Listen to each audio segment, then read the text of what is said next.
Bienvenue dans le 3e épisode de cette série Contraception et le rôle du pharmacien. Émilie Dumas, notre patiente parisienne à qui nous avons délivré des contraceptifs d'urgence dans les 2 épisodes précédents de cette série, est devenue pour la première fois maman après 2 ans de relation avec Alexandre. Son accouchement par voie basse, le 13 avril 2027, s'est déroulé sans problème particulier. Son bébé, Timothée, a 4 kilos et se porte à merveille. 2 jours après sa sortie de la clinique, la jeune maman se présente à notre pharmacie. Elle nous explique qu'elle a une prescription pour une nouvelle contraception. Le gynécologue de la maternité lui a expliqué que la contraception prescrite est compatible avec l'allaitement et sans danger pour la santé de son bébé. Il lui a recommandé de la démarrer à partir du 21e jour après l'accouchement. Malgré les paroles rassurantes du gynécologue, elle souhaite se tourner plutôt vers une méthode de contraception plus naturelle afin d'éviter les effets secondaires liés à la contraception hormonale. Sa copine lui a conseillé la méthode MAMA, qui d'après Internet est fiable à 98%. Ça tombe bien car elle a choisi d'allaiter son bébé.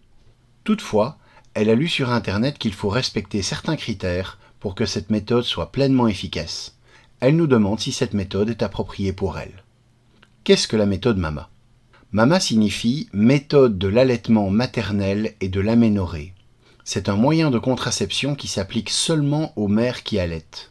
Cette méthode retarde dans certaines conditions précises le retour de l'ovulation après l'accouchement grâce à une hormone naturelle, la prolactine.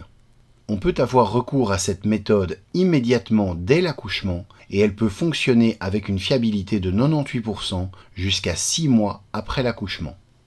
Qu'est-ce que la prolactine ?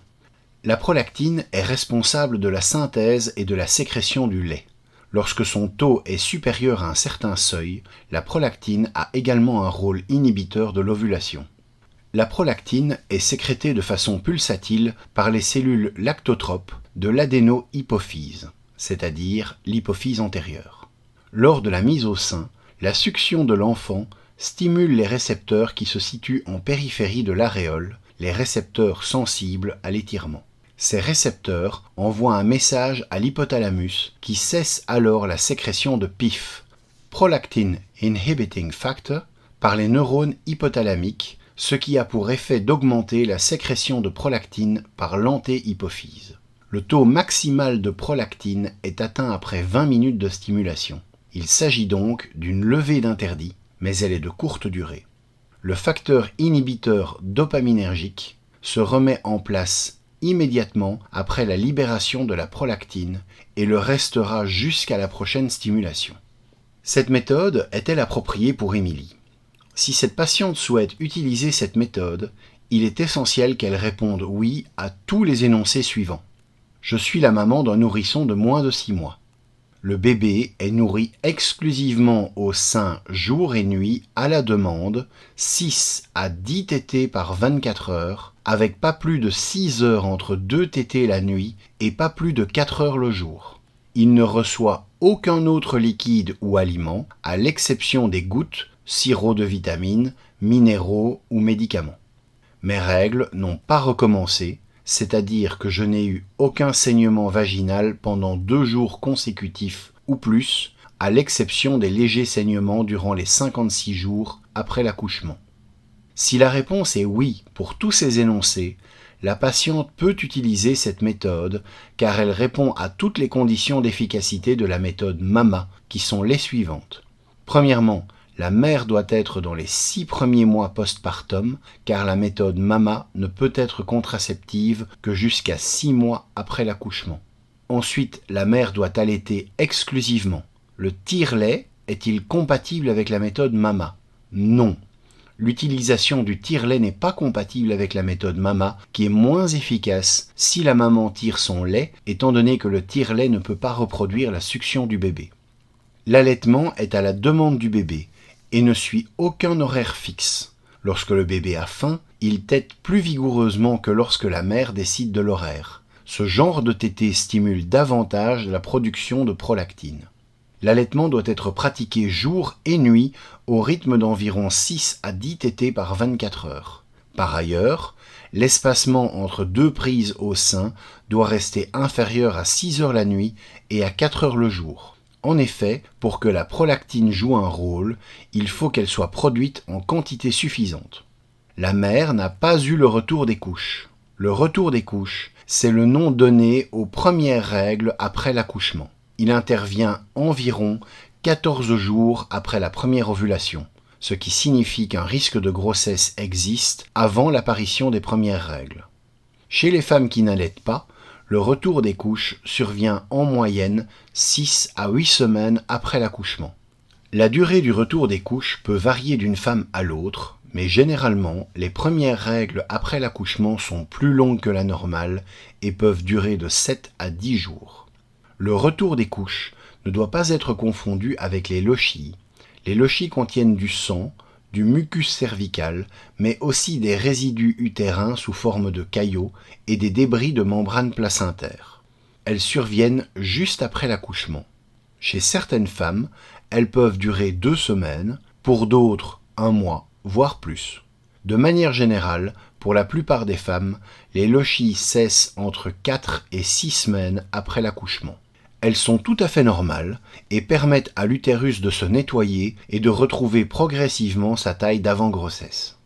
Chez la femme qui allaite, la prolactine retarde le retour des couches. Nous vous expliquerons pourquoi plus loin dans la vidéo. Dans le cas où la patiente répond non à n'importe lequel des précédents énoncés, nous lui conseillerons de mettre en œuvre une autre méthode de contraception. Si la patiente souhaite toujours ne pas avoir recours à une contraception hormonale, nous lui conseillerons les méthodes barrières, diaphragme, préservatif, cap cervical ou spermicide, qui sont plus fiables que les méthodes naturelles. L'efficacité contraceptive des méthodes barrières est cependant moindre que celle des contraceptifs hormonaux ou du dispositif intra-utérin.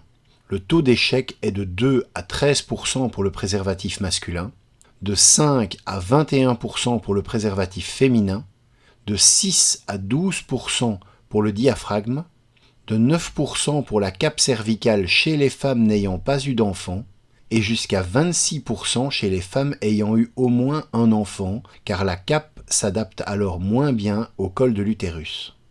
Si toutefois la patiente change d'avis et souhaite avoir une contraception plus fiable que les méthodes barrières et les méthodes naturelles, nous lui conseillerons des méthodes compatibles avec l'allaitement, c'est-à-dire qu'elles ne devraient pas agir sur la lactation ni poser de problème à l'enfant.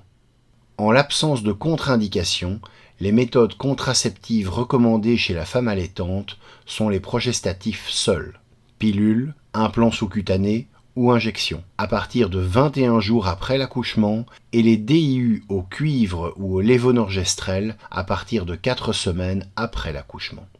En revanche, les contraceptions orales combinées sont utilisables seulement à partir de 6 mois après l'accouchement et sont fortement déconseillées jusqu'à la fin de l'allaitement. En effet, ils peuvent influer sur la composition qualitative et quantitative du lait maternel. Si la patiente répond oui et qu'elle souhaite utiliser la mama, nous lui conseillerons d'avoir ces énoncés régulièrement en tête pendant toute la période où elle allaite.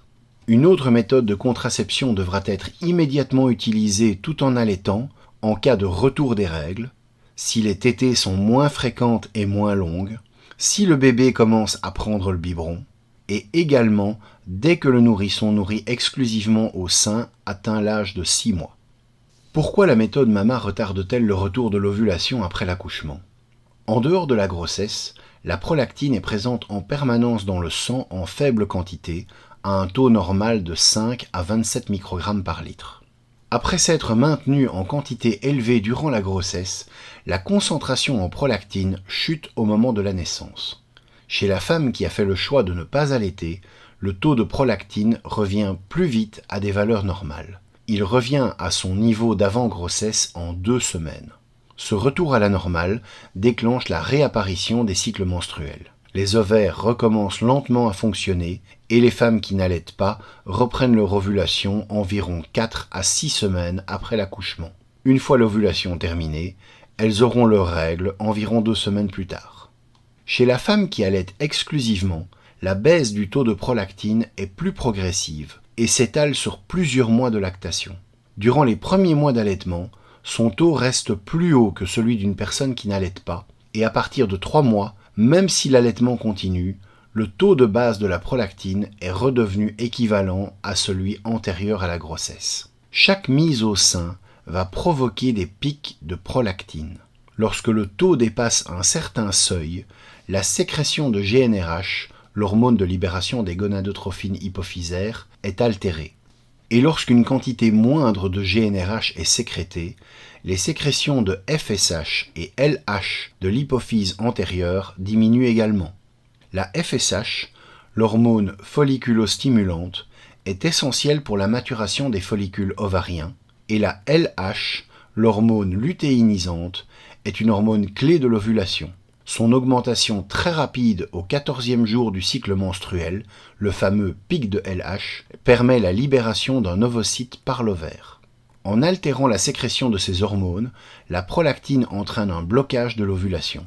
Sans ovulation, aucune conception n'est possible. Ainsi, plus le bébé demande le sein, plus le retour de l'ovulation et donc de la fertilité de la maman est retardé.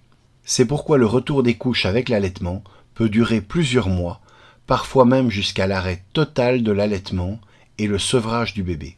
Au fil des mois d'allaitement, la réponse prolactine à la succion diminue d'intensité. Si, à 1 mois postpartum, le pic lié à la tétée multiplie par environ 2,5 le taux de base, ce dernier, devenu plus bas, n'est plus que faiblement augmenté après 6 mois. C'est pourquoi, au-delà de 6 mois, la méthode MAMA ne fonctionne plus et le risque de grossesse augmente. Pourquoi la MAMA est-elle considérée comme une contraception efficace alors que le retour des couches est précédé d'une ovulation ? En fait, quand la première ovulation a lieu alors que le bébé est exclusivement allaité et qu'il a moins de 6 mois, elle est suivie d'une phase lutéale trop courte pour qu'une grossesse puisse se poursuivre. La phase lutéale est normalement la période qui commence avec l'ovulation et se termine avec l'implantation de l'embryon s'il y a fécondation. Dans ce cas-ci, l'endomètre est prêt à accueillir un ovule fécondé, mais le taux de progestérone n'est pas encore assez élevé pour maintenir une phase lutéale assez longue. La première ovulation, si elle a lieu alors que la MAMA est utilisée dans des conditions optimales, sera donc très rarement suivie d'une grossesse.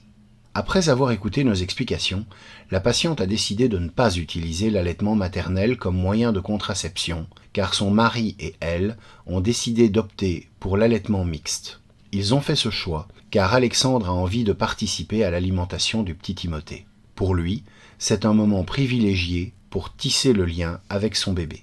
Pour elle, l'allaitement mixte lui permet de se sentir plus libre, de pouvoir confier le bébé au papa pour s'absenter une demi-journée. Pour l'instant, Émilie reste sur son idée de ne pas avoir recours à une méthode de contraception hormonale. Elle souhaite acheter des préservatifs, mais ne sait pas comment les choisir. Nous vous donnons rendez-vous dans notre prochaine vidéo où nous expliquerons les différents types de préservatifs. À très bientôt.